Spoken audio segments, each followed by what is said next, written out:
J'ai un projet humanitaire et je vais vous en parler. C'est quand même l'intérêt principal d'un projet humanitaire. Bah si. si.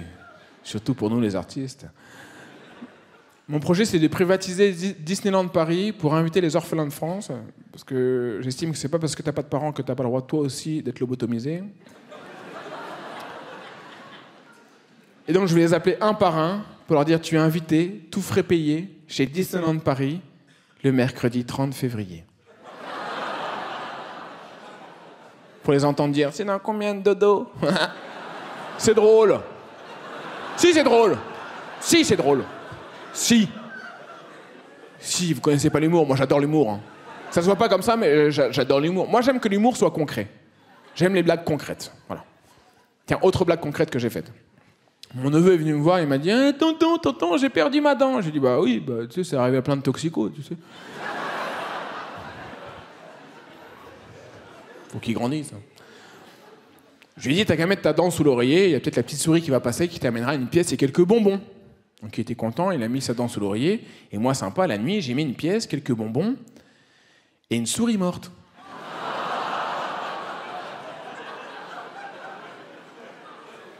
Il s'est réveillé le matin et il était là. La souris, elle est morte. Je lui ai dit, bah ça c'est toi, t'as dû bouger. C'est drôle. C'est drôle. Je suis désolé. Je suis désolé, mais c'est drôle. C'est malheureusement drôle. Bon, je vois, vous aimez les blagues concrètes ? Je vais vous raconter mon chef-d'œuvre. Ça s'est passé dans un train, parce que je prends pas mal le train, parce que je fais des tournées, parce que je suis comédien. Et pour moi, c'est une formalité de prendre le train. J'aime bien arriver en avance, comme ça me permet d'avoir la prise qui fonctionne dans le wagon. Et je branche mon téléphone, et après, il y a des gens qui viennent me voir, qui me disent « Excusez-moi, est-ce que je peux vous emprunter la prise ?» Et je leur dis « Mais bien évidemment que non, étant donné que mon téléphone est à 100% et que j'aime y rester. » Ça, c'est pas la blague, c'est juste un petit plaisir. J'aime bien être à 100%. Je pense que dans la vie, il faut être à 100%. Il y a des gens qui sont stressés à l'idée de prendre le train. Il y a des gens qui sont en pleine aventure quand ils doivent prendre le train. C'était le cas d'une petite dame qui est montée 2 minutes avant le départ, qui était essoufflée, parce que visiblement, elle avait couru pour être à l'heure. Elle était quand même assez stressée, mais quand même satisfaite d'avoir eu son train. Elle s'est assise juste derrière moi. C'était un train qui partait pour Rennes. J'ai pris mon téléphone, j'ai dit « Oui, j'arrive là, oui! Je suis en train pour Bordeaux !»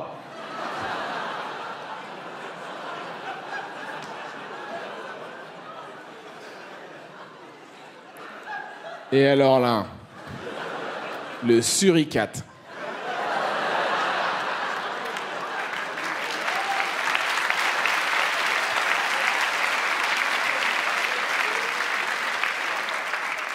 État d'alerte maximum, quoi. Survol de rapace, quoi.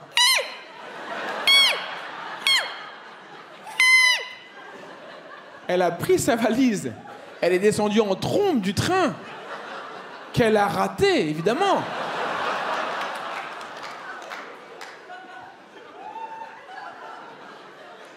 J'en attendais pas tant. Mais pour ma défense, tu n'as pas à écouter les conversations des gens.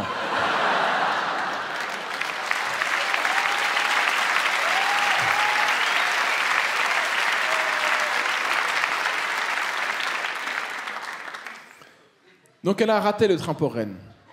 On a dû lui dire que c'était vraiment le train pour Rennes. Elle a dû attendre le prochain train pour Rennes. Et elle a surtout dû se dire, bon, moi ça va encore.